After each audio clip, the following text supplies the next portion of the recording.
எல்லாரும் எழுந்திருந்து தேவனுடைய செய்திக்கு ஆதாரமாக வார்த்தையை வாசித்து கடந்து செல்லலாம். 1 தெசலோனிக்கரின் புஸ்தகம் 4வது அதிகாரம் 3வது வசனத்திலிருந்து 7வது வசனம் வரைக்கும் நாங்கள் வாசிக்கலாம். 1 தெசலோனிக்கரின் புஸ்தகம் 4வது அதிகாரம்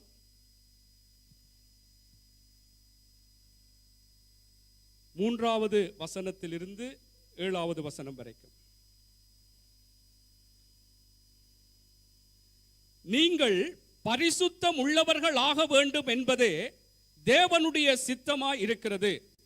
அந்தப்படி நீங்கள் வேசி மார்க்கத்துக்கு விலகியிருந்து தேவனை அறியாத அஞ்ஞானிகளைப் போல மோக இச்சைக்குட்படாமல் உங்களில் அவனவன் தன் தன் சரீர பாண்டத்தை பரிசுத்தமாயும் கனமாயும் ஆண்டு கொள்ளும்படி அறிந்து இந்த விஷயத்தில் ஒருவனும் மீறாமலும் தன் சகோதரனை வஞ்சியாமலும் இருக்க வேண்டும். முன்னமே நாங்கள் உங்களுக்கு சொல்லி சாட்சியாக எச்சரித்தபடியே இப்படிப்பட்ட விஷயங்கள் எல்லாவற்றை குறித்து கர்த்தர் நீதியை சரிக்கட்டுகிறவராயிருக்கிறார். தேவன் நம்மை அசுத்தத்துக்கல்ல பரிசுத்தத்திற்கே அழைத்திருக்கிறார். ஒரு ஜெபத்தோடு நாங்கள் கடந்து செல்லலாம்.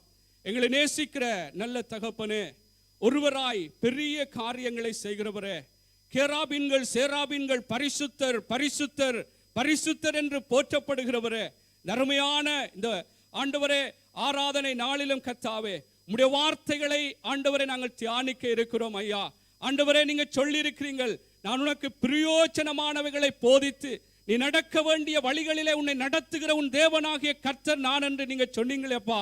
இந்த நாளிலும் கர்த்தாவே இந்த இடத்திலே வந்திருக்கிற எங்கள் ஒவ்வொருவருக்கும் ஆண்டவரே, இந்த ஆராதனையிலே பங்கெடுத்துக் கொண்டிருக்கிற எங்கள் ஒவ்வொருவருக்கும் கர்த்தர் ஆண்டவரே எங்களுக்கு பிரயோஜனமானவைகளை போதித்த ஆண்டவரே, நாங்கள் நடக்க வேண்டிய வழிகளிலே கர்த்தர் நீங்கள் நடத்தும்படியாக உம்முடைய ஆலோசனைகளை கர்த்தர் எங்களோடு ஐயா நீங்கள் பேசி எங்களை பலப்படுத்த போறதுக்காக நன்றி செலுத்துகிறோம். ஆண்டவரே, இந்த வார்த்தைகளை கொடுக்கிற இந்த அடியேனையும் ஆண்டவரே உம்முடைய சிலுவை நிழலிலே மறைத்து கர்த்தாவே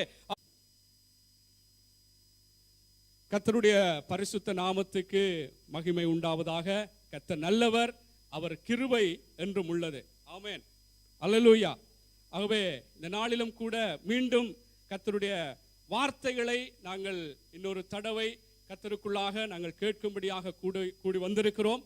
விசேஷமாக எங்கள் சபைக்கு கொடுக்கப்பட்ட இந்த பலத்தின் ஆண்டிலும் நாங்கள் பலனடையத்தக்கதாக கர்த்தர் அருமையான ஆலோசனைகளை ஒவ்வொரு வாரமும் எங்களுக்கு கற்றுத்தந்து கொண்டிருக்கிறார். அந்த அடிப்படையிலே நாங்கள் அநேகர் கர்த்தருக்குள்ளாக பலனடைந்தவர்களாக, பலத்தின் மேல் பலனடைந்து இந்த பூமியிலும் ஒரு வெற்றியுள்ள ஒரு வாழ்க்கை நாங்கள் வாழத்தக்கதாகவும், தெய்வத்தினுடைய வருகைக்கென்று எங்களை நாங்கள் ஆயத்தப்படுத்திக் கொள்வதற்கு ஏதுவாகவும் கர்த்தர் அவருடைய ஆலோசனைகளை தேவனுடைய ஊழியக்காரர்கள் மூலமாய், தேவனுடைய பிள்ளைகள் மூலமாய் கற்றுத்தந்து கொண்டிருக்கிறார். சென்ற நாட்களிலும் அருமையான கர்த்தருடைய ஆலோசனையை ஊழியக்காரங்களை கற்றுத்தந்தார். விழுந்து போன தாவீதின் கூடாரத்தை மீண்டும் எடுப்பித்து கட்டின தேவன் எங்களுடைய வாழ்க்கைகளையும் மீண்டும் கட்டுகிற தேவன் என்று சொல்லி அருமையான அநேக ஆலோசனைகள் எங்களுக்கு கற்றுக் கொடுக்கப்பட்டது. நிச்சயமாக இந்த ஆலோசனைகள் தேவன் எங்களுக்கு வெளிப்படுத்துகிறார் என்று சொன்னால், எனக்கும் உங்களுக்கும் கர்த்தர் அவருடைய ஆலோசனைகளை அவருடைய வழிகளை எங்களுக்கு தெரியப்படுத்துகிறார் என்று சொன்னால், அந்த ஆலோசனைகளுக்கும் அந்த வழிகளுக்கும் நாங்கள் எங்களை விட்டுக் கொடுக்க வேண்டியது, அதை கை கொண்டு நடக்க வேண்டியது மிகவும் முக்கியமாயிருக்கிறது. என்றால் வார்த்தைகளை கேட்கிறது மாத்திரமல்ல, அதன்படி நாங்கள் நடக்கிறவர்களாய் இருக்க வேண்டும் என்று சொல்லி வேதம் சொல்லுகிறது. அல்லேலூயா. அதனால் தான் அங்கே எரேமியா தீர்க்கதரிசி இப்படியாக சொல்லுகிறார், உம்முடைய வார்த்தைகள் கிடைத்தவுடனே அதை நான் உட்கொண்டேன், என் இருதயத்துக்கு சந்தோஷமும் மகிழ்ச்சியுமாயிருந்தது என்று சொல்லுகிறார். அல்லேலூயா. ஆகவே நானும் நீங்களும் கர்த்தருடைய வார்த்தைகளை கேட்டு அதை நாங்கள் விட்டு விடுவோமா இருந்தால், அதற்கு நாங்கள் அதன்படி செயற்படாமல் இருப்போமா இருந்தால், அந்த வார்த்தைக்குள்ளே அடங்கிய அந்த ஆசீர்வாதங்கள், அந்த பலப்படுத்துகிற விடயங்கள் எங்களுக்குள்ளே கடந்து வராது. அல்லேலூயா. அவை கர்த்தருடைய வார்த்தைக்கு எங்களை விட்டுக் கொடுக்க வேண்டியது மிகவும் முக்கியம். அதைத்தான் எரேமியா சொல்லுகிறார், அதை நான் கிடைத்தவுடனே உட்கொண்டேன். அல்லேலூயா. ஆகவே நாங்களும் அன்பான சகோதர சகோதரிகளே, இதை பார்த்து கொண்டிருக்கிறவர்களே, கர்த்தருடைய வார்த்தையினுடைய ஆசீர்வாதங்கள் எங்களுக்குள்ளே கடந்து வர வேண்டும் என்றால் அதற்கு நாங்கள் எங்களை விட்டுக் கொடுக்க வேண்டும். நான் ஒரு சம்பவத்தை சொல்ல விரும்புகிறேன்.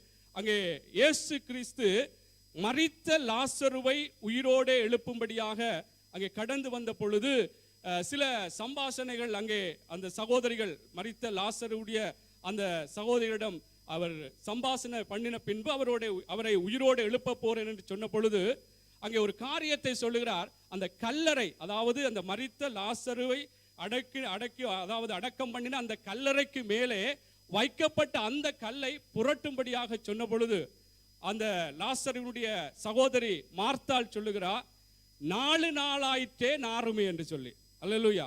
அதாவது அங்கே இயேசு அதற்கு முன்னே என்னை விசுவாசிக்கிறவன் தேவனுடைய மகிமையை காண்பாய், அப்படியெல்லாம் பல என்னை விசுவாசிக்கிறவன் மரித்தாலும் உயிர்த்தெழுந்திருப்பான் என்று சொல்லுகிற பல ஆலோசனைகளை சொன்ன பிற்பாடுதான் அங்கே அந்த இடத்திலே வந்து அந்த கல்லறைக்கு மேலே இருக்கிற கல்லை புரட்டி போட சொன்னார்.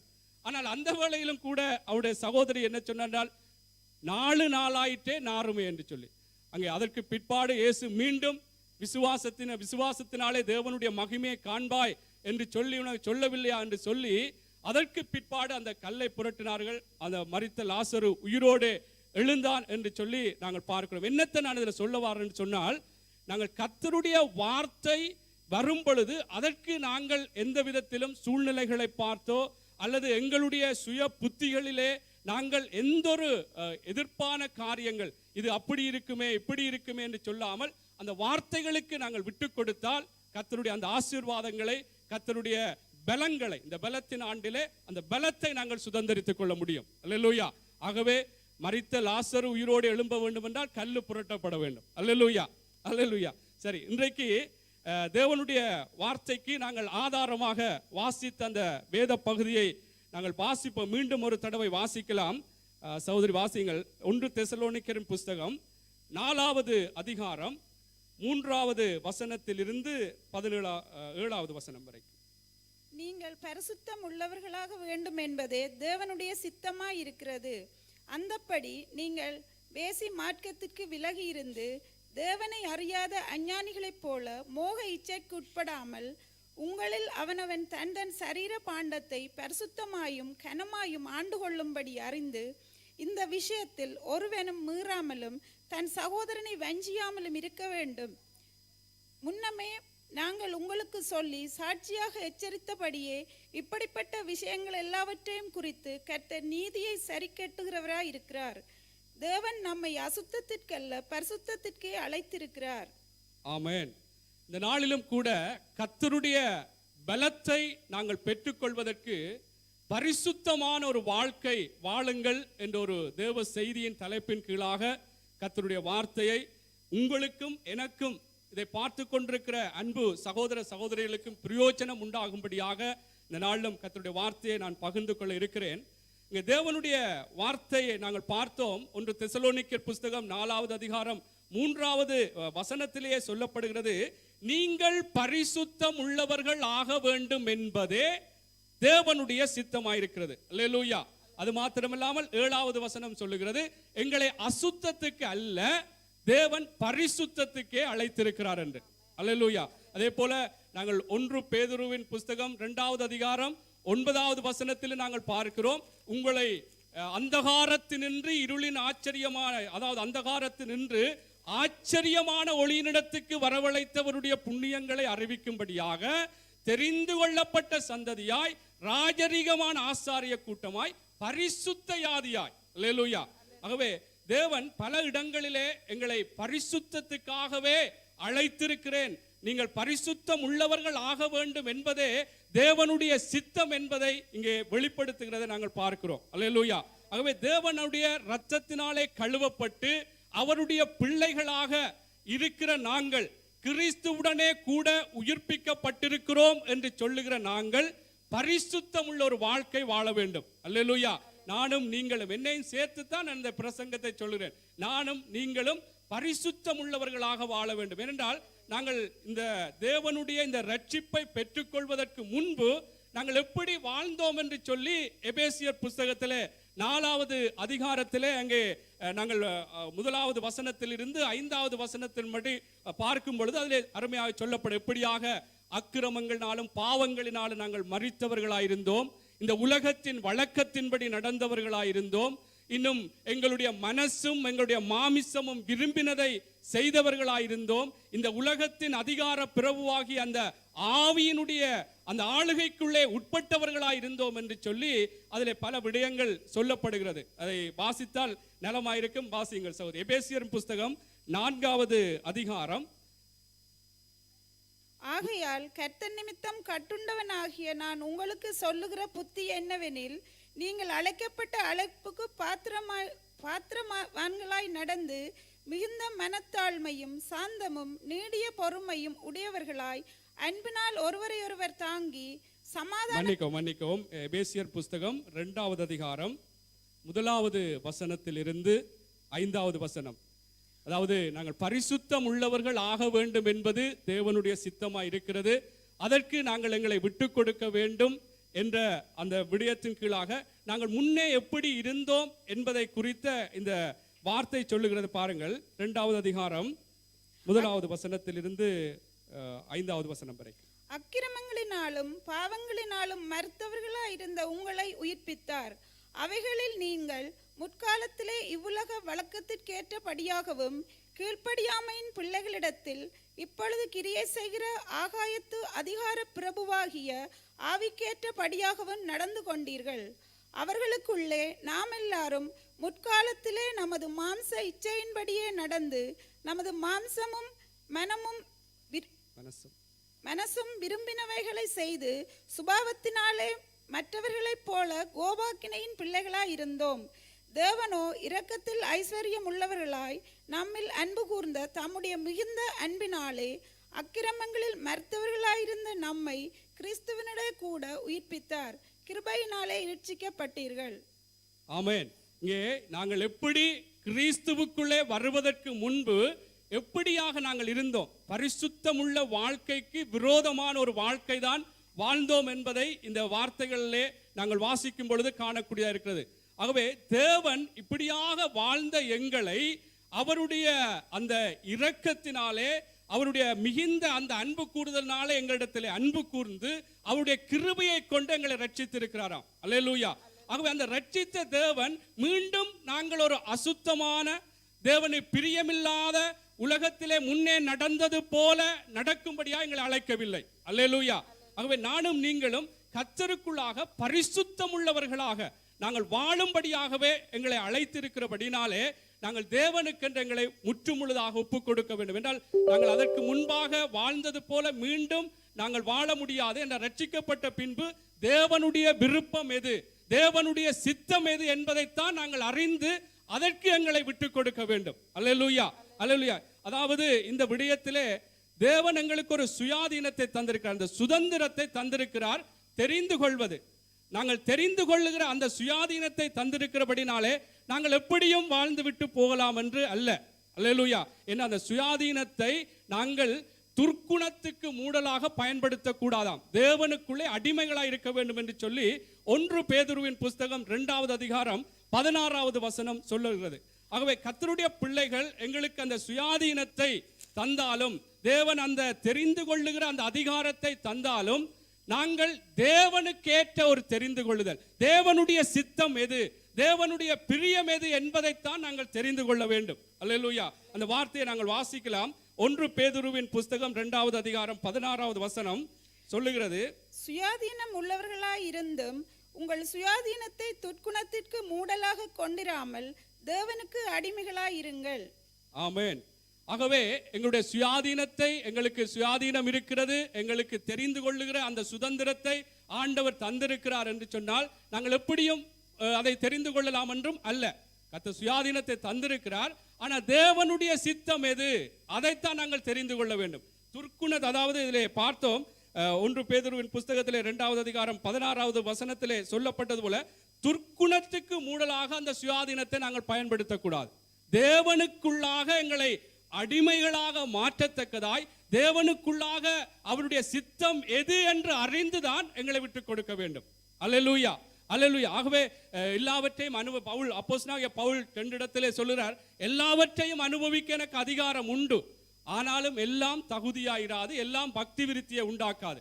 அல்லேலூயா. ஆகவே நாங்கள் மிகவும் கவனமா இருக்க வேண்டும். தேவனுடைய பிள்ளைகள் ரட்சிக்கப்பட்ட பிற்பாடு தேவனுடைய பிரதான ஒரு அழைப்பு எங்களுடைய அசுத்தத்துக்கு அல்ல, அசுத்தமான நாங்கள் முன்னே செய்த காரியங்களை மீண்டும் செய்வதற்கு அல்ல, கர்த்தருக்குள்ளாக நாங்கள் பரிசுத்தம் உள்ளவர்களாக நாங்கள் வாழும்படியாகவே எங்களை அழைத்திருக்கிறார். அல்லேலூயா, அல்லேலூயா.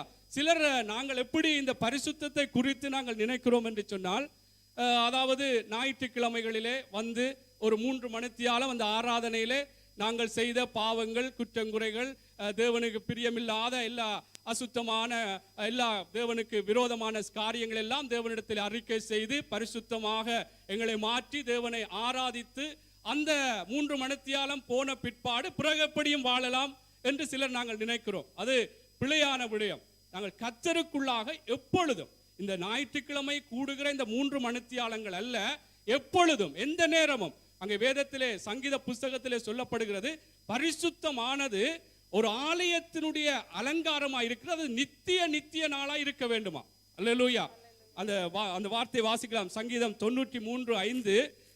நாங்கள் என்றால் பரிசுத்தம் உள்ளவர்களாக இருக்க வேண்டும். அதற்குத்தான் நான் இவ்வளவு சொல்லுகிறேன். என்றால் பரிசுத்தம் உள்ளவர்களாக இருக்க வேண்டும் என்பது தேவனுடைய சித்தமாக இருக்கிறபடினாலே நாங்கள் எந்த ஒரு எங்களுடைய சுய புத்திகளிலே சாய்ந்து இந்த உலகத்திலே நாங்கள் முன்னே வளர்ந்தது போல, வாழ்ந்தது போல, பேசினது போல, நாங்கள் சிந்தித்தது போல நாங்கள் சிந்திக்க கூடாது. கர்த்தருக்குள்ளாக பரிசுத்தமான ஒரு சிந்தையோடு, பரிசுத்தமான ஒரு நினைவுகளோடு, பார்வைகளோடு நாங்கள் எங்களுடைய ஒவ்வொரு வழிகளும் இருக்க வேண்டும் என்பது மிகவும் முக்கியம். இந்த பரிசுத்தம் ஒரு குறிப்பிட்ட நேரம் அல்லது குறிப்பிட்ட நாள் அல்லது குறிப்பிட்ட மாதங்கள் இருக்கிறதில்லை. எப்பொழுதும் கர்த்தரோடு நாங்கள் போய் சேரும் வரைக்கும் கர்த்தருடைய ராஜ்யத்துக்குள்ளும் அது மிகவும் முக்கியம், பரிசுத்தம். அல்லேலூயா. ஆகவே நாங்கள் பரிசுத்தத்தை மிகவும் நாங்கள் நேசித்து அந்த பரிசுத்தத்தை நாங்கள் எப்பொழுதுமே காத்துக் கொள்ளுகிறவர்களாக இருக்க வேண்டும். இதை பாருங்கள், சங்கீதம் 93:5 சொல்லுகிறது, உமது சாட்சிகள் மிகவும் உண்மை உள்ளவைகள், கர்த்தாவே பரிசுத்தமானது நித்திய நாளாக உமது ஆலயத்தின் அலங்காரமாய் இருக்கிறது. ஆமென்.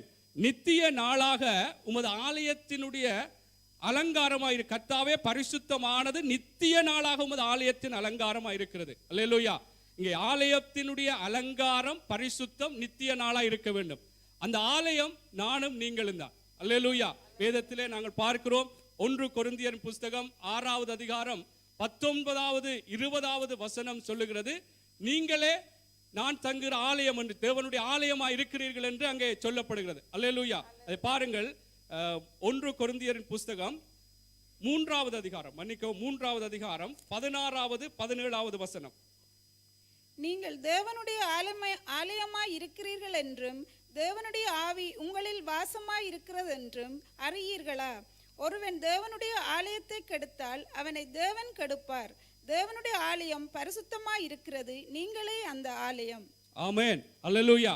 ஆகவே தேவனுடைய பிள்ளைகள் தேவனுடைய இரத்தத்தினாலே கழுவப்பட்டு அவருடைய பிள்ளைகளா இருக்கிற நாங்கள் ஒவ்வொருவரும் தேவனுடைய ஆலயமாக இருக்கிறது. அப்படி என்று சொன்னால் தேவனுடைய ஆலயமாய் இருக்கிற எங்களுடைய ஒவ்வொரு வாழ்க்கையிலும் இந்த பரிசுத்தமானது எப்பொழுதுமே இருக்க வேண்டும். அல்லேலூயா, அல்லேலூயா. இந்த பரிசுத்தத்தை நாங்கள் எப்பொழுதுமே காத்துக்கொள்கிறவர்களாய் இருக்க வேண்டும். சில வேளைகளில் இப்ப பரிசுத்தமாய் நாங்கள் எப்பொழுதும் இருக்கிறோம் என்று சொல்ல முடியாது. என்றால் ஒரு பாவ பிரசன்னமான இந்த பூமியிலே நாங்கள் இருக்கிறோம். பலவிதமான பாவமான காரியங்கள் நாங்கள் எங்களுடைய வாழ்க்கையில, எங்களுடைய சூழ்நிலைகள் மத்தியிலே நாங்கள் சந்திக்கிறோம். ஆனால் சில வேளைகளிலே பரிசுத்த அந்த குறைச்சலான காரியங்கள் எங்களுக்குள்ளும் வரும் பொழுது நாங்கள் பரிசுத்தப்பட்டு கொண்டே இருக்க வேண்டும். அதற்காக இல்லை நான் எப்பொழுதுமே பரிசுத்தமா இருக்கிறேன் என்று சொல்ல முடியாது. வேதத்திலே பார்த்தது போல பரிசுத்தம் உள்ளவர்கள் ஆக வேண்டும், ஆகிக்கொண்டே இருக்க வேண்டும். நாளுக்கு நாள் கர்த்தருடைய அந்த பரிசுத்த வாழ்க்கையிலே நாங்கள் முன்னேறி கொண்டிருக்க வேண்டும். ஏனென்றால் இந்த பரிசுத்தம் எங்களுடைய வாழ்க்கையில எப்பொழுதுமே இருக்க வேண்டும். அல்லேலூயா, அல்லேலூயா.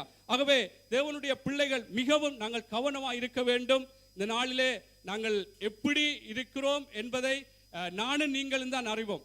எப்படியான ஒரு அசுத்தமான அல்லது அசூசியான பரிசுத்தத்துக்கு எதிரான செயற்பாடுகளிலே நாங்கள் இருக்கிறோம் என்பதை நானும் நீங்களும் தான் அறிவீர்கள், கர்த்தர் அறிவார். அல்லேலூயா. ஆனால் கர்த்தருடைய சித்தம் என்னவென்றால் பரிசுத்தமாக இருக்க வேண்டும். அல்லேலூயா. நாங்கள் முன்னே நடந்தது போல, வாழ்ந்தது போல, பேசினது போல, செயற்பட்டது போல நாங்கள் செயற்படக்கூடாது.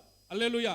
என்ற கர்த்தருடைய பிள்ளைகள் நாங்கள் ஒரு வேறு பிரிந்த ஒரு ஜீவிக்க வேண்டும். இதிலே சொல்லப்படுகிறது பரிசுத்தமானது ஒரு அலங்காரம் என்று கூட சொல்லப்படுகிறது. அல்லேலூயா. இன்னும் கூட நாங்கள் நினைவிலே வைப்பதற்கு மிகவும் ஏதுவாக இருக்கும் என்றால் இந்த அலங்காரத்தை குறித்து அதிகமாகவே பெண்களுக்கு மிகவும் விருப்பமான ஒரு காரியம் அலங்காரம் என்று சொன்னால் எவ்வளவு எங்களை நாங்கள் அழகுபடுத்துகிறோம்.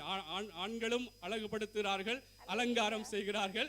ஆகவே இந்த அலங்காரம் என்று பார்க்கும் பொழுது நான் இந்த ஆவிக்குரிய ஒரு அலங்காரம் பரிசுத்தம் என்ற நித்திய நாளாக ஒரு ஆலயத்தினுடைய அலங்காரம் பரிசுத்தம் என்று சொல்லப்படுகிறது. ஆனால் வெளிப்பிரகாரமான அலங்காரம் எப்படியான அலங்காரம்? ஆடை அலங்காரம், நகை அலங்காரம், சிகை அலங்காரம், நகை அலங்காரம், இன்னும் எத்தனையோ நீங்கள் நினைத்துக் கொண்டிருப்பீர்கள். அப்படி பல அலங்காரங்கள் எங்களுடைய முகத்தை எவ்வளவுத்துக்கு அலங்காரம் செய்யும்படியாக, அலங்காரப்படுத்தும்படியாக பல காரியங்களை நாங்கள் வேண்டுகிறோம் அல்லது அதை எங்களை அழகுபடுத்தும். அதை நான் கூடாது என்று சொல்லவில்லை.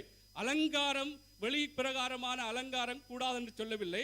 ஆனால் அந்த அலங்காரங்களுக்கு எவ்வளவு நேரங்களை நாங்கள் செலவழிக்கிறோம், எவ்வளவு பிரயாசங்கள் செய்கிறோம். அதை விட தேவனுக்குள்ளாக இருக்கிற இந்த ஆவிக்குரிய அலங்காரமான பரிசுத்த அலங்காரத்துக்கு நாங்கள் மிகவும் கவனமாயிருந்து அதிக நேரம் செலவழித்து, எங்கே அசூசி இருக்கிறது என்னுடைய வாழ்க்கையில, என்னுடைய பேச்சிலே ஏதாவது அசுத்தமான பேச்சு, அசூசியான விடயங்கள் வெளிப்பட்டிருக்கிறதா, என்னுடைய நினைவிலே ஏதாவது அசூசியான காரியம், அசுத்தமான நினைவுகள் வெளிப்பட்டிருக்கிறதா, என்னுடைய கிரியைகளிலே, என்னுடைய பார்வைகளிலே, அப்படியாக நாங்கள் சுத்திகரிக்க வேண்டும். அந்த பாருங்கள், நாங்கள் எங்களுடைய காரியங்களை நாங்கள் அழகுபடுத்தி அலங்காரப்படுத்தும் பொழுது ஏதாவது ஒரு குறைவிருந்தால் எப்படியாக ஒரு நண்பர்களோ யாராவது சொல்லும் பொழுது உடனே போய் நாங்கள் அதை சரிப்படுத்துகிறோம். கர்த்தருக்குள்ளா இருக்கிற நாங்கள் தேவனுடைய வார்த்தைகளின்படி நானும் நீங்களும் எங்கே பரிசுத்த குறைச்சலான காரியங்கள் இருக்கிறதோ அந்த அலங்காரம், அந்த பரிசுத்த அலங்காரத்தை நாங்கள் எப்பொழுதுமே எங்களை அழகுபடுத்தி அந்த பரிசுத்த அலங்காரத்தினால் அலங்கரித்துக் கொள்ள வேண்டும். அல்லேலூயா, அல்லேலூயா. ஆகவே நான் என்னத்தை சொல்ல வந்தால், இந்த உலக பிரகாரமான அலங்காரங்களுக்கு எவ்வளவு முக்கியத்துவம் கொடுக்கிறோமோ அதை பார்க்கிலும் தேவனுக்குள்ளாக அழியாத ஒளியாத இந்த ஆவிக்குரிய அலங்காரமாயிருக்கிற இந்த பரிசுத்தத்துக்கு மிகவும் முக்கியத்துவம் கொடுக்க வேண்டும். ஆமென், அல்லேலூயா, அல்லேலூயா. அதாவது இந்த வெளிப்பிரகாரமான அலங்காரத்தை குறித்து ஒன்று சொல்லி நான் கடந்து செல்ல விரும்புகிறேன். அதாவது இந்த வெளிப்பிரகாரமான அலங்காரம், நான் சொன்னது போல நீங்களும் அநேக விடயங்களை யோசித்திருப்பீர்கள். அதாவது ஆடை அலங்காரம், இப்படியான அலங்காரங்கள். இந்த அலங்காரங்கள் இன்றைக்கு பல விடயங்களிலே அநாகரிகமாக கூட போகிறதை நாங்கள் பார்க்கிறோம். அலங்காரங்கள் என்ற போர்வையிலே பல அலங்கோலங்களும் அவலட்சணங்களும் அநாகரிகமான காரியங்களும் அரங்கேறுகிறதை நாங்கள் எல்லாருமே பார்க்கக்கூடியதான் இருக்கிறது. ஆனா அப்படி தேவனுடைய பிள்ளைகள் இருந்து விடக்கூடாது. அல்லேலூயா. ஆகவே தேவனுடைய பிள்ளைகள் அலங்காரம் செய்ய வேண்டும். அது நான் தப்பாக நான் சொல்லவில்லை. ஆனால் தேவனுடைய பிள்ளைகள் உலகத்தில் இருக்கிறவர்களுக்கும் தேவனுக்குள்ளே இருக்கிறவர்களுக்கும் ஒரு வித்தியாசம் தெரிய வேண்டும். அல்லேலூயா, அல்லேலூயா. ஆகவே அந்த வெளிப்பிரகாரமான அலங்காரத்தில் நாங்கள் கவனமாக இருக்க வேண்டும். கர்த்தருக்குள்ளாக நான் இந்த பரிசுத்த அலங்காரம் எங்களுக்குள்ளே அதிக ஒரு முக்கியத்துவம் வாய்ந்ததாக மேன்மையான ஒன்றாக இருக்கும் என்று சொன்னால், இந்த அலங்காரங்கள், அதாவது வெளிப்பிரகாரமான அலங்காரங்களிலே பெரிதாக அதிகமாக நாங்கள் கவனம் செலுத்த மாட்டோம். அல்லேலூயா. ஆகவே தேவனுடைய பிள்ளைகள் இந்த பரிசுத்த அலங்காரத்தினாலே எப்பொழுதும் நானும் நீங்களும் எங்களை அலங்கரித்துக் கொண்டே இருக்க, எங்கெல்லாம் அந்த பரிசுத்த குறைச்சல் அசூசியான காரியங்கள் இருக்கிறதோ அவைகளை சரிப்படுத்திக் கொண்டே இருக்க வேண்டும். வாசிப்போம் 1 கொரிந்தியர் புஸ்தகத்திலே, அதாவது எப்படியாக எங்களுடைய பரிசுத்தமான இந்த ஜீவியத்தை நாங்கள் இன்னும் நாளுக்கு நாள் காத்துக்கொள்ள வேண்டும், அல்லது அந்த பரிசுத்த அலங்காரத்தினால் எங்களை அலங்கரித்துக் கொள்ள வேண்டும் என்று சொல்லி 2 கொரிந்தியர் புஸ்தகம் 7வது அதிகாரம் 1வது வசனத்திலே இப்படியாக சொல்லப்படுகிறது. 2 கொரிந்தியர் புஸ்தகம் 7வது அதிகாரம். இப்படிப்பட்ட வாக்குத்தத்தங்கள் நமக்கு உண்டாயிருக்கிறபடியினால் பிரியமானவர்களே, மாம்சத்திலும் ஆவியிலும் உண்டான எல்லா அசுசியும் நீங்க நம்மை சுத்திகரித்து கொண்டு பரிசுத்தமாகுதலை தேவ பக்தியோடு பூரணப்படுத்த கடவோம். ஆமென். இங்கே சொல்லப்படு பாருங்கள், இப்படிப்பட்ட வாக்குத்தத்தங்கள் நமக்கு உண்டாயிருக்கிறபடியினால் பிரியமானவர்களே, மாம்சத்திலும் ஆவியிலும் உண்டான எல்லா அசூசியும் நீங்க. அல்லேலூயா. அதாவது மாம்சத்திலும் ஆவியிலும், சில மாம்ச பிரகாரமான அசூசியான காரியங்கள் வெளியரங்கமாகவே தெரியும். ஆனா ஆவியிலே அது தெரியாது. ஆவியிலே கர்த்தருக்கு தான் தெரியும். எப்படி கர்த்தருக்கும் எனக்கு, நான் சொன்ன எனக்கு தெரியும், உங்கள் என்றால் உங்களுக்கும் கர்த்தருக்கு தெரியும். எப்படி ஆவியிலே அசூசி, எப்படி சிந்தனைகளிலே ஒரு அசுத்தமான சிந்தனைகள், அலங்கோலமான சிந்தனைகள், அவலட்சணமான சிந்தனைகள் எப்படியா இருக்கிறது என்று ஆவியிலே எங்களுக்கு தான் தெரியும். ஆகவே ஆவியிலும் மாம்சத்திலும், மாம்சம் என்று சொல்லும் பொழுது மாம்சத்தின் கிரியைகள் வெளியரங்கமாக இருக்கிறது என்று வேதம் சொல்லுகிறது. அந்த வார்த்தை வாசிப்போம். அதாவது நாங்கள் சில வேளைகளில் நினைக்கிறோம் பரிசுத்தத்துக்கு எதிரான காரியம், அசூசியான காரியம், ஏதோ விபச்சாரம் அல்லது வேசித்தனம், காமவிகாரம், இப்படியான அசுத்தம் என்றுதான் நாங்கள் நினைக்கிறோம். ஆனா பரிசுத்தத்துக்கு எதிராக அந்த மாம்சத்தின் கிரியைகள், அவைகள் எல்லாம் பரிசுத்தத்துக்கு எதிரான காரியங்கள் தான். அல்லேலூயா. தேவனுக்கு பிரியமில்லாத பாவமான காரியங்கள் எதிரானது. நாங்கள் இதில் சொல்லப்படுகிற பாருங்கள், கலாத்தியர் புஸ்தகத்திலே 5வது அதிகாரம், மாம்சத்தின் கிரியைகள் வெளியரங்கமாக இருக்கின்ற என்று சொல்லி அதிலே சில பட்டியல்களை அப்போஸ்தலனாகிய பவுல் அங்கே தெரிவிக்கிறதை பார்க்கிறோம். 5வது அதிகாரம் 19 21 வசனம் வரை.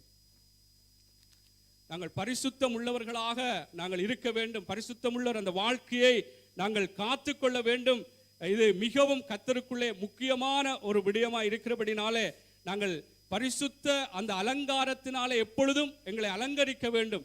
எங்கே அசூசி இருக்கு, ஆவியிலே அசூசி இருக்கா, மாம்சத்திலே தேவனுடைய பரிசுத்தத்துக்கு எதிரான காரியம் இருக்கா, அவைகள் எல்லாம் இன்றைக்கு நாங்கள் ஆராய்ந்து பார்த்து எங்கே நாங்கள் சீர்பட வேண்டுமோ, சரிப்பட வேண்டுமோ, எங்களுடைய வாழ்க்கைகளை செப்பனிட வேண்டுமோ, அப்படியாக நாங்கள் சீர்படுத்தி சரிப்படுத்தி செப்பனிட்டு கர்த்தருக்குள்ளாக ஒரு பரிசுத்தமான ஒரு ஜீவியத்தை நாங்கள் ஜீவிக்க வேண்டும். அதை வாசிப்போம்.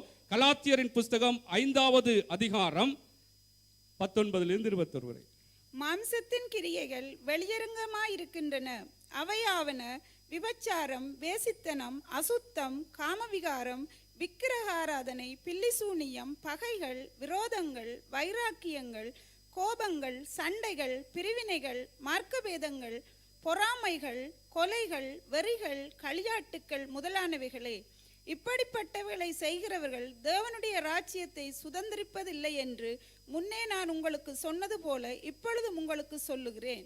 ஆமென். இங்கே பாருங்கள், மாம்சத்தின் கிரியைகள் வெளியரங்கமாக இருக்கிறது. அதாவது மாம்சத்திலே செய்கிற விடயங்கள், அசூசியான காரியங்கள் வெளியரங்கமாக சிலது வெளிப்படும். அங்கே பாருங்கள், விபச்சாரம், வேசித்தனம், அசுத்தம், காம விகாரம், இந்த விடயங்களை நாங்கள் அதிகமாக எங்களுடைய மூளையிலே வைத்திருப்போம். இதுதான் பரிசுத்தத்துக்கு எதிரான காரணம். அடுத்தது பாருங்கள், விக்கிரக ஆராதனை, பில்லி சூனியம், பகைகள், விரோதங்கள், வைராக்கியங்கள், கோபங்கள், சண்டைகள், பிரிவினைகள், மார்க்க பேதங்கள், பொறாமைகள், கொலைகள், வெறிகள், களியாட்டுகள், இவைகள் எல்லாம் மாம்சத்தினுடைய கிரியைகளாக இருக்கு. ஆகவே இந்த மாம்சத்திலே இப்படியான இந்த அசூசிகள், இதிலே சொல்லப்பட்ட இந்த விடயங்கள் இருக்குமா இருந்தால் அது மாம்சத்திலே இருக்கிற அசூசிகள், பரிசுத்தத்துக்கு எதிரான விடயங்கள். இவைகளை விட்டு நாங்கள் எங்களை சுத்திகரிக்க வேண்டும். இது தேவனுக்கு பரிசுத்தத்துக்கு எதிரான ஒரு காரியம். அல்லேலூயா.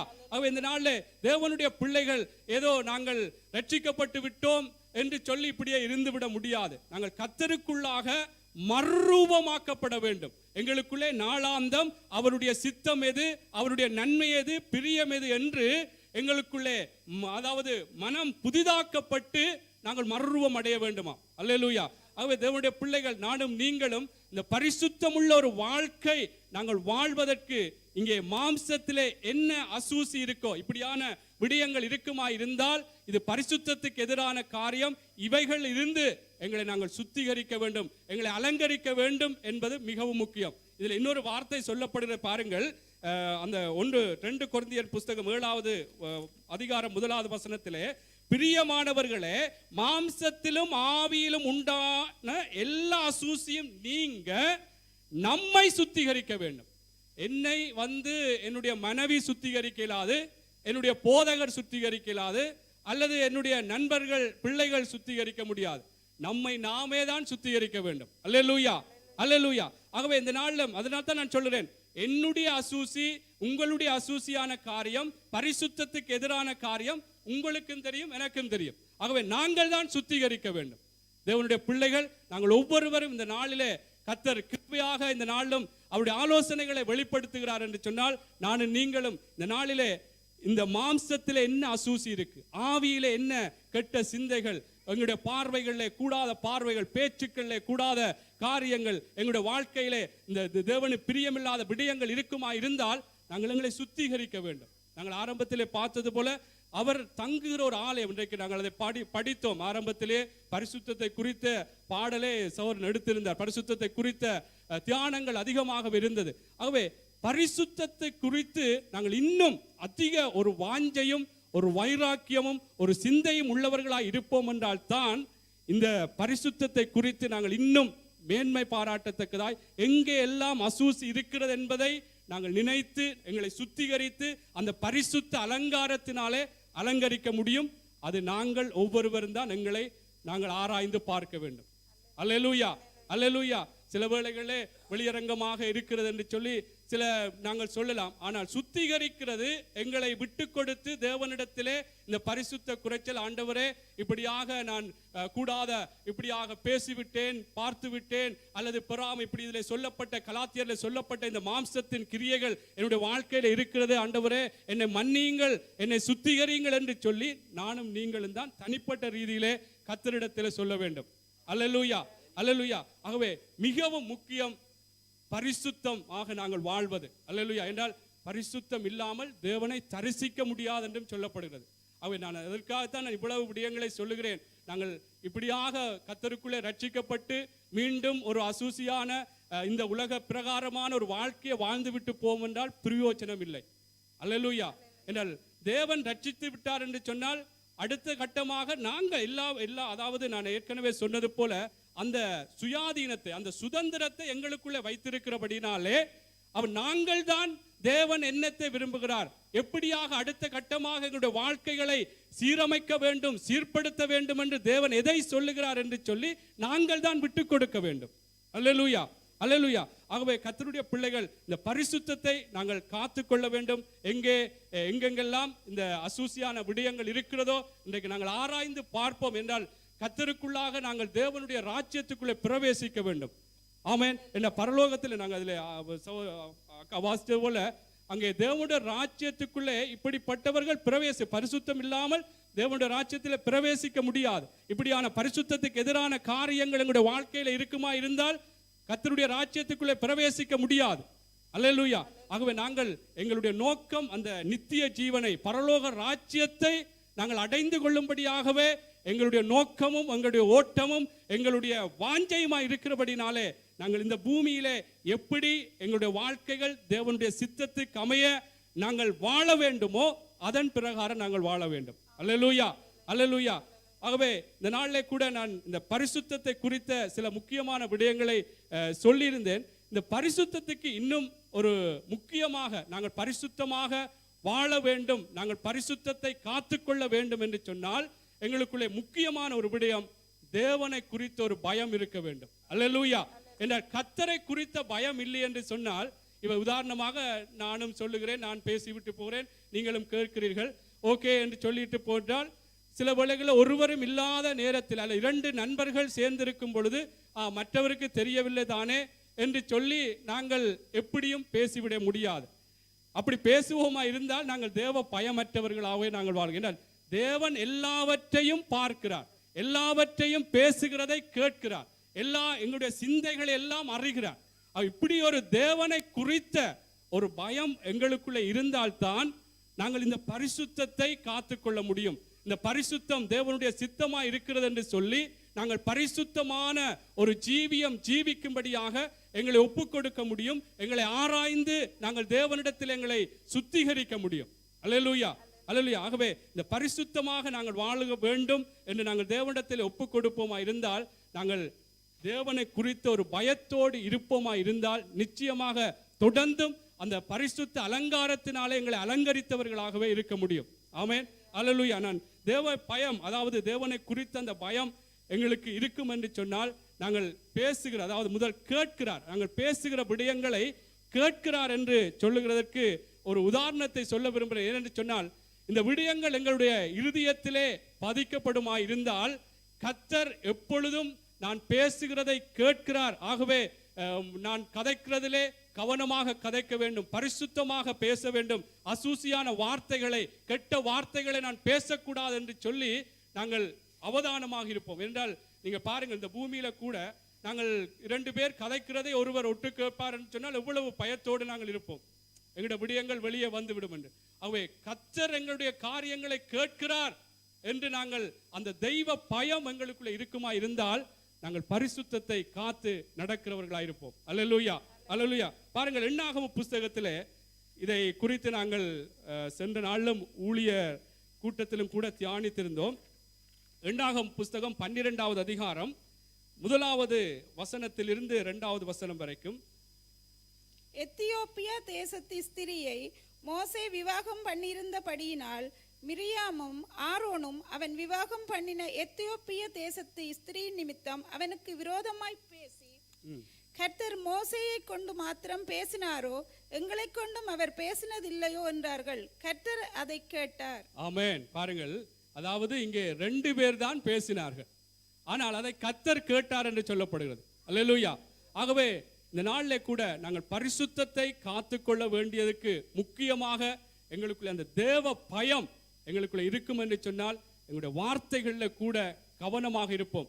பரிசுத்தத்துக்கு எதிராக நாங்கள் எங்களுடைய வார்த்தைகளை நாங்கள் விடமாட்டோம். அல்லேலூயா. இந்த தேவனுக்குள்ளாக கர்த்தருடைய வார்த்தையின் பிரகாரமே நாங்கள் 2 பேரோடு பேசும் பொழுதோ அல்லது தொலைபேசியிலே யாரோடாவது பேசும் பொழுது கூட நாங்கள் தேவ பயத்தோடு, கர்த்தர் பிழையாக கதைத்தால் கேட்டுக்கொண்டிருக்கிறார், இது பரிசுத்தத்துக்கு விரோதமான காரியம் என்பதை நாங்கள் நினைப்போம் என்று சொன்னால் நிச்சயமாக அந்த பரிசுத்தத்தை நாங்கள் காத்து நாங்கள் பரிசுத்தமாக ஜீவித்து கர்த்தருடைய வருகையில நாங்கள் போய் சேர முடியும். அல்லேலூயா, அல்லேலூயா. அடுத்ததாக கர்த்தர் எல்லாவற்றையும் காண்கிறார் என்று நான் ஏன் சொல்லுங்கள், தேவனை குறித்த பயம் எங்களுக்குள்ள இருக்கும் என்று சொன்னால் இப்படியெல்லாம் நாங்கள் நினைக்க வேண்டும். கர்த்தர் கேட்கிறார், கர்த்தர் காண்கிறார் என்ற விடயம் எங்களுக்குள்ள இருக்க வேண்டும். அல்லேலூயா. கர்த்தர் எங்களை காண்கிறார் என்ற விடயத்துக்கு நான் ஒரு வசனத்தை சொல்லுகிறேன். சங்கீத புஸ்தகம் 33வது அதிகாரம்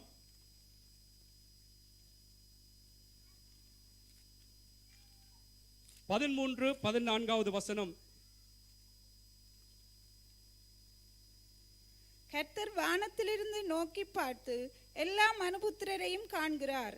தாம் வாசமாயிருக்கிற ஸ்தானத்திலிருந்து பூமியின் குடிகள் எல்லார் மேலும் கண்ணோக்கமாய் இருக்கிறார். ஆமென், அல்லேலூயா. பாருங்கள், கர்த்தர் வானத்திலிருந்து நோக்கி பார்த்து எல்லா மனுபுத்திரரையும் காண்கிறார். தாம் வாசமாயிருக்கிற ஸ்தானத்திலிருந்து பூமியின் குடிகள் எல்லார் மேலும் கண்ணோக்கமாயிருக்கிறார். அல்லேலூயா. ஆகவே நாங்கள் கர்த்தர் எங்களை காண்கிறார் என்ற அந்த பயம் எங்களுக்குள்ளே இருக்குமாயிருந்தால் நாங்கள் இந்த பூமியிலே செய்கிற கிரியைகளை கூட நாங்கள் மிகவும் தெய்வ பயத்தோடு, இது தேவனுக்கு பிரியமில்லை, இது பரிசுத்தத்துக்கு விரோதமான செயல், இது அசூசியான செயல் என்று சொல்லி நாங்கள் அதை விட்டு பரிசுத்தத்தை காத்துக்கொள்வோம். அல்லேலூயா, அல்லேலூயா. நான் ஒரு உதாரணத்தை சொல்லுகிறேன். யோசேப்பை குறித்து பாருங்கள். யோசேப்பு அங்கே அந்த போர்த்திபாருடைய மனைவி யோசேப்பை அங்கே தன்னோடு பாவம் செய்யும்படியாய் அழைத்த பொழுது, பல முறை அழைத்த பொழுதும் அவன் இல்லை இல்லை என்று விட்ட பொழுது அந்த இடத்திலே ஒருவரும் இல்லை என்று சொல்லி அவனை வலுக்கட்டாயமாக இழுத்த பொழுது அவன் எப்படியாக தேவனுக்கு விரோதமாய் பாவம் செய்யக்கூடாது என்று விட்டு ஓடினான் என்று சொல்லி ஆதியாகமம் புஸ்தகம் 39வது அதிகாரத்திலே 9வது வசனத்திலே சொல்லப்படுகிறது. என்ன ஏன் நான் இதை சொல்லுகின்றால், கர்த்தர் காண்கிறார். சில வேளைகளிலே ஒருவரும் இல்லாமல் இருக்கலாம். சில வேளை தனியே இருந்து ஒரு அறையிலே இருந்து நாங்கள் ஒரு கம்ப்யூட்டரையோ ஒரு அசூசியான காரியங்களை பார்க்கலாம். ஆனால் ஒருவரும் இல்லை என்று நீங்கள் நினைக்கலாம், கர்த்தர் பார்க்கிறார். அல்லேலூயா. ஆகவே நாங்கள் பரிசுத்தமான அந்த வாழ்க்கையை காத்துக்கொள்ள வேண்டும் என்று சொன்னால் நானும் நீங்களும் கர்த்தர் எங்களை பார்க்கிறார் என்ற ஒரு தெய்வ பயத்தோடு நாங்கள் இருப்போம் என்று சொன்னால் நிச்சயமாக நாங்கள் இந்த பரிசுத்த இந்த ஜீவியத்தை நாங்கள் காத்துக்கொள்ள முடியும். அப்படி இல்லையே, சில வேளைகளில் நாங்கள் தவறிவிட்டோம் என்று சொன்னாலும் கர்த்தரிடத்தில் நாங்கள் மன்னிப்பு கேட்டு எங்களை நாங்கள் ஆராய்ந்து பார்த்து எங்களை சுத்திகரித்து மீண்டும் அந்த பரிசுத்த அலங்காரத்தினாலே எங்களை அலங்கரிக்க முடியும். அல்லேலூயா, அல்லேலூயா. பாருங்க, அந்த யோசேப்புடைய சம்பவத்தை பாருங்கள். 39வது அதிகாரம். இந்த வீட்டிலே என்னிலும் பெரியவன் இல்லை, நீ அவருடைய மனைவியாய் இருக்கிறபடியால் உன்னைத் தவிர வேறொன்றையும் அவர் எனக்கு விலக்கி வைக்கவில்லை. இப்படி இருக்க நான் இத்தனை பெரிய பொல்லாங்குக்கு உடன்பட்டு தேவனுக்கு விரோதமாய் பாவம் செய்வது எப்படி என்றான். அல்லேலூயா. ஆகவே தேவனுக்கு விரோதமாய் பாவம் செய்வது எப்படி? எவ்வளவுத்துக்கு அங்கே உயர்த்தப்பட்டிருந்தார் யோசேப்பு. அங்கே அந்த போர்த்திபாருடைய அந்த மனைவி மாத்திரம்தான் அங்கே விட்டு வைத்தார். மற்ற எல்லாத்துக்கும் அவன்தானே பொறுப்பா இருந்தார் என்று நாங்கள் பார்க்கிறோம். அல்லேலூயா. அப்படிப்பட்ட ஒரு பெரிய ஒரு ஸ்தானத்தில் இருந்தாலும் பாருங்கள், கர்த்தர் பார்க்கிறார். கர்த்தருக்கு விரோதமாய் இந்த பொல்லாப்பை எப்படி நான் செய்வேன் என்று சொல்லி தன்னுடைய பதவியா இருந்தாலும் தன்னுடைய மேலான நிலைகளில் இருந்தாலும் அதற்கு அவன் முக்கியத்துவம் கொடுக்கவில்லை. அல்லேலூயா. ஆகவே தேவனுடைய பிள்ளைகள் நாங்கள் ஒவ்வொருவரும் இப்படியான சூழ்நிலைகள் வரும் பொழுது நாங்கள் மிகவும் கவனமாக இருக்கணும். யோசேப்பினுடைய சம்பவத்தை போல இப்படித்தான் சம்பவம் வரும் என்று அல்ல, வேறு விதங்களிலும் இப்படியான சூழ்நிலைகள் பரிசுத்தத்தை கெடுக்கத்தக்கதாக. நான் சொன்னது போல பரிசுத்தம் என்று சொன்னால் நாங்கள் நினைக்கிறோம் அதாவது வேசித்தனம், காமவிகாரம், அசுத்தம், இப்படியான காரியங்கள். ஆனால் அடுத்த அந்த மாம்சத்தின் கிரியைகளை பார்க்கும் பொழுது எவ்வளவு காரியங்கள் அதில் சொல்லப்படுகிறது. ஆகவே தேவனுடைய பிள்ளைகள் கர்த்தர் என்னை பார்க்கிறார் என்று சொல்லி கர்த்தருக்குள்ளாக நாங்கள் பரிசுத்தத்தை காத்துக்கொள்ளும்படியாய் கர்த்தருடைய வழிகளிலே அவருடைய ஆலோசனைகளின்படி நாங்கள் நடக்க வேண்டும். அல்லேலூயா, அல்லேலூயா. ஆகவே கர்த்தர் எங்களை காண்கிறார் என்பதை நாங்கள் மறக்காமல் இருப்போமா இருந்தால் இந்த பரிசுத்தத்தை நாங்கள் காத்துக்கொள்ள முடியும். சில வேளைகளை தவறினோமா இருந்தால் நாங்கள் தேவனிடத்திலே எங்களை சுத்திகரித்துக் கொண்டு, தேவனே என்னை மன்னியும், இந்த இப்படியான பரிசுத்தத்துக்கு விரோதமாய் காரியங்களை நான் செய்துவிட்டேன் என்று தேவனிடத்திலே மன்னிப்பு கேட்டு மீண்டும் நாங்கள் அந்த பரிசுத்த அலங்காரத்தினாலே எங்களை அலங்கரிக்க முடியும், பரிசுத்தமாக வாழ முடியும். அல்லேலூயா. இறுதியாக நான் ஒன்று சொல்லி சீக்கிரமாகவே முடிக்கிறேன். அதாவது கர்த்தர் எங்களை கேட்கிறார், எங்களை காண்கிறார், எங்களை அறிகிறார், எங்களுடைய சிந்தைகளை அறிகிறார். சில வேளைகள் நாங்கள் பேசுவதையும் நாங்கள் செயற்படுவதையும் மாத்திரமல்ல, நாங்கள் சிந்திக்கிற அந்த சிந்தனையை கூட அறிகிறார். இந்த தெய்வ பயம், கர்த்தர் என்னுடைய சிந்தையை அறிகிறார் என்ற ஒரு தெய்வ பயம் எனக்கும் உங்களுக்கும் இருக்குமா இருந்தால் நிச்சயமாக நாங்கள் பரிசுத்தத்தை காத்துக்கொள்வோம். ஆமென். பரிசுத்தமான ஒரு ஜீவியத்தை நாங்கள் ஜீவிக்க முடியும். வாசிப்போம் சங்கீத புஸ்தகம் 139வது அதிகாரம் 1வது வசனம். கர்த்தாவே, நீர் என்னை ஆராய்ந்து அறிந்திருக்கிறீர். ஆமென். என்னை ஆராய்ந்து அறிந்திருக்கிறீர் என்று சொல்லுகிறார்.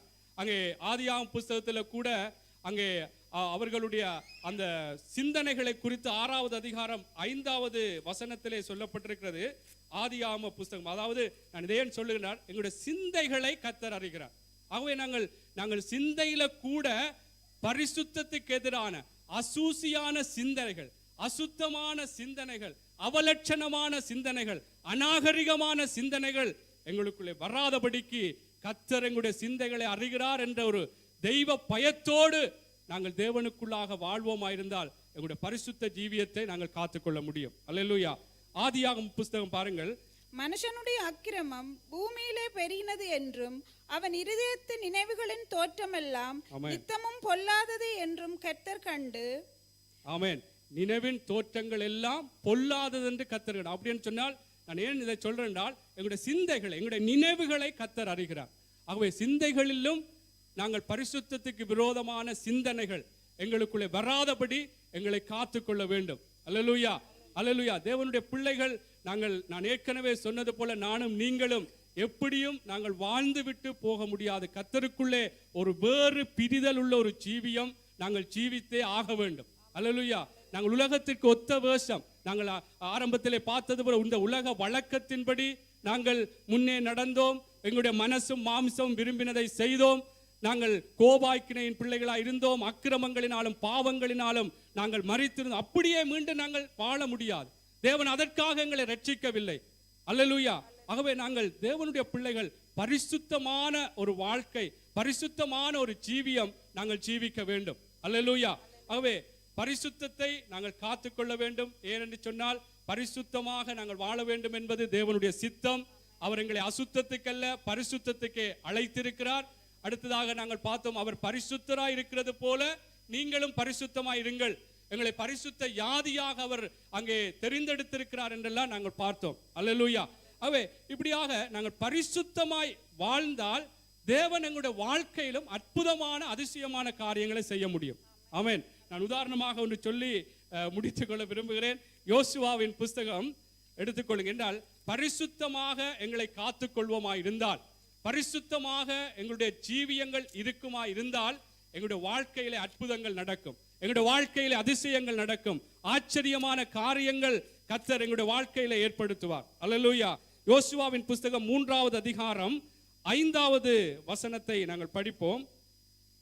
யோசுவா ஜனங்களை நோக்கி, உங்களை பரிசுத்தம் பண்ணி கொள்ளுங்கள், நாளைக்கு கர்த்தர் உங்கள் நடுவிலே அற்புதங்களை செய்வார் என்றான். ஆமென். இங்கே பாருங்கள், யோசுவா ஜனங்களை நோக்கி உங்களை பரிசுத்தம் பண்ணி கொள்ளுங்கள். ஆமென். நாளைக்கு கர்த்தர் உங்கள் நடுவிலே அற்புதங்களை செய்வார். இந்த விடயத்தை நாங்கள் பார்க்கும் பொழுது, அங்கே அதாவது கானான் தேசத்தை நோக்கி இஸ்ரவேல் ஜனங்கள் பிரயாணித்துக் கொண்டிருந்த பொழுது எதிராக வந்த அந்த யோர்தான் நதி எப்படியாக எதிர்பட்டு வந்த பொழுது அதிலே ஒரு அற்புதத்தை கர்த்தர் செய்யும்படியாக யோசுவா இந்த விடயத்தை சொல்லுகிறார். அதன்படியாக செயற்பட்டார்கள். அங்கே யோர்தான் அங்கே கரை புரண்டு ஓடினதாம் என்று சொல்லி 15-16 வாசித்து பாருங்கள். அந்த யோர்தான் எப்படியாக எதிரடையாக காரியங்கள் அந்த இஸ்ரவேல் ஜனங்களுக்கு வந்தது. ஆனால் தங்களை பரிசுத்தம் பண்ணி கொண்ட பொழுது, அடுத்த கட்டமாக அவருடைய வாழ்க்கைகளை அங்கே தேவனுக்குள்ளாக நடத்தின பொழுது கர்த்தர் அங்கே அற்புதத்தை செய்தார் என்று பார்க்கிறோம். 15வது அதிகாரம் 15வது வசனம் பாருங்கள்.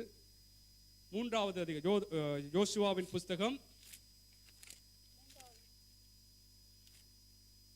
ஆமென். யோசுவாவின் புஸ்தகம் 3வது அதிகாரம் 15வது வசனம். யோர்தான் அறுப்புக்காலம் முழுவதும் கரை புரண்டு போம். பெட்டியை சுமக்கிற ஆசாரியர்களின் கால்கள் தண்ணீர்களின் ஓரத்தில் பட்டவுடனே மேலே இருந்து ஓடி வருகிற தண்ணீர் நின்று சாத்தானுக்கு அடுத்த ஆதாம் ஊர் வரைக்கும் ஒரு குவியலாக குவிந்தது. உப்புக்கடல் என்னும் சமனான வெளியின் கடலுக்கு ஓடி வருகிற தண்ணீர் பிரிந்து ஓடிட்டு அப்பொழுது ஜனங்கள் எரிகோவுக்கு எதிரே கடந்து போனார்கள். ஆமென். ஆமென். பாருங்கள், இந்த யோசுவா இந்த விடயத்தை சொன்ன பிற்பாடுதான் இந்த அற்புதமான காரியம் நடந்தது என்று பார்க்கிறோம். அல்லேலூயா. ஆகவே நாங்கள் பரிசுத்தம் பண்ணிக்கொள்வது கர்த்தருக்கு பிரியமான ஒரு விடயம். பரிசுத்தம் பண்ணிக்கொள்வது தேவனுடைய ராஜ்யத்துக்குள்ளே நாங்கள் பிரவேசிக்க முடியும். பரிசுத்தம் இல்லாமல் நாங்கள் தேவனை தரிசிக்க முடியாது என்று சொல்லியிருக்கிறபடியால், பரிசுத்தம் இருந்தால்தான் நாங்கள் ஆராதிக்கும் பொழுது கூட ஆவியிலே கர்த்தரை நாங்கள் தரிசித்து அவருடைய பிரசன்னத்தை நாங்கள் உணர்ந்து கொள்ள முடியும். அல்லேலூயா. அவர் இப்படியாக பரிசுத்தப்படுத்தும் பொழுது ஆவிக்குரிய பிரகாரமான ஒரு ஆசீர்வாதங்கள் எங்களுக்குள்ளே கடந்து வந்தாலும், இங்கே தேவனுக்குள்ளாக இந்த பூமிக்குரிய பிரகாரமான ஆசீர்வாதங்களை கூட நாங்கள் சுதந்தரித்துக் கொள்ள முடியும். அல்லேலூயா. நாங்கள் பரிசுத்தம் இல்லை என்று சொன்னால் தேவன் எங்களுடைய வாழ்க்கையிலே அவருடைய ஆசீர்வாதங்களை கட்டளை இடுவதற்கு அது தடையாயிருக்கும். ஆமென். பாருங்க, நான் ஒரு வசனத்தை சொல்லுகிறேன். உபாகம புஸ்தகத்திலே, உபாகம புஸ்தகம் 23வது அதிகாரம் 14வது வசனம். உன் தேவனாகிய கர்த்தர் உன்னை ரட்சிக்கவும் உன் சத்துருக்களை உனக்கு ஒப்புக் கொடுக்கவும் உன் பானயத்திற்குள்ளே உலாவிக் கொண்டிருக்கிறார். ஆகையால் அவர் உன்னிடத்தில் அசுசியான காரியத்தை கண்டு உன்னை விட்டு போகாதபடிக்கு உன் பாளையம் சுத்தமாய் இருக்க கடவது.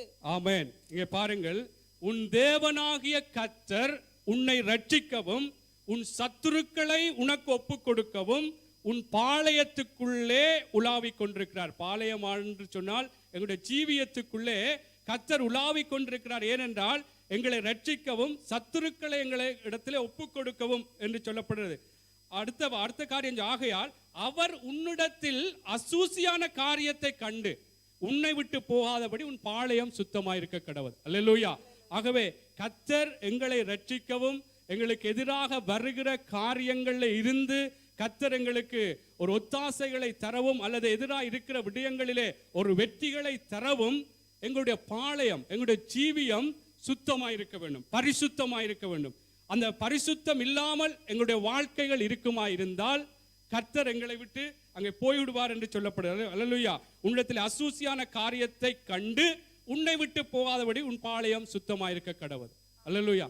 ஆகவே அன்பான இதை பார்த்து கொண்டிருக்கிற சகோதர சகோதரிகளும் இந்த இடத்துல இருக்கிற நானும் நீங்களும் கூட இந்த பரிசுத்த ஜீவியத்தை நாங்கள் காத்துக்கொள்ள வேண்டும். பரிசுத்தமாக நாங்கள் வாழ வேண்டும். பரிசுத்தத்துக்கு எதிராக என்ன காரியங்கள் வந்தாலும் அந்த விடயங்களிலே நாங்கள் விலகி நாங்கள் நடக்கிறவர்களாக, அப்படியான விடயங்கள் வரும் பொழுது நல்ல தீர்மானங்கள் எடுத்து, இப்படியான சில வேளைகளிலே எங்களோடு இருக்கிற நண்பர்கள் கூட சில வேளைகளில் இந்த பரிசுத்த வாழ்க்கையை கெடுக்கத்தக்கதாக, இந்த பரிசுத்த ஜீவியத்தை எங்களை விட்டு நீக்கத்தக்கதாக அவர்களுடைய நட்புகள், அவருடைய பேச்சுக்கள், அவருடைய விடயங்கள் இருக்கலாம்.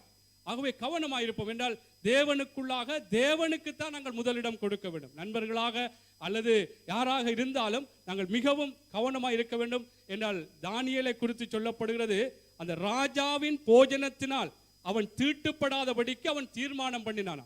அதுல கூட அவன் பரிசுத்தத்தை காத்து கொள்ளும்படியாக நல்ல ஒரு தீர்மானம் பண்ணி நடந்தான். அல்லேலூயா. ஆகவே எங்களுடைய பரிசுத்த வாழ்க்கைக்கு சிலவர்கள் என்ன தடையா இருக்கிறது என்று நீங்கள் ஒவ்வொருவரும் தான் அறிவீர்கள்.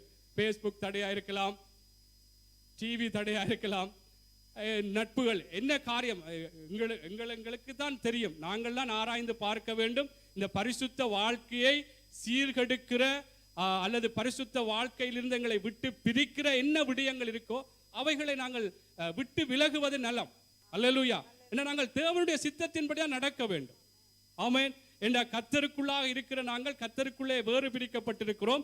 அவருடைய சித்தம் எது, அதுக்குத்தான் நாங்கள் முதலிடம் கொடுக்கிறோம். அதனால தான் புதிய ஏற்பாட்டிலே சொல்லப்படுகிறது, அதாவது ஒரு கண் உனக்கு இடரல் உண்டானால் அந்த கண்ணை தரித்து போடு, இரண்டு கண்ணை உடையவனாய் அதாவது நரகத்துக்கு போவதை பார்க்கலும் ஒரு கண்ணனாய் தேவனுடைய ராஜ்யத்துக்குள்ளே பிரவேசிப்பது நலம் என்று அங்கே தேவனுடைய வார்த்தை சொல்லுகிறது. அதை நான் அழகாக நேர்த்தியாய் சொல்லவில்லை, அப்படியாக ஒரு அர்த்தம் கொள்ளுகிற ஒரு வார்த்தையாக இருக்கிறது.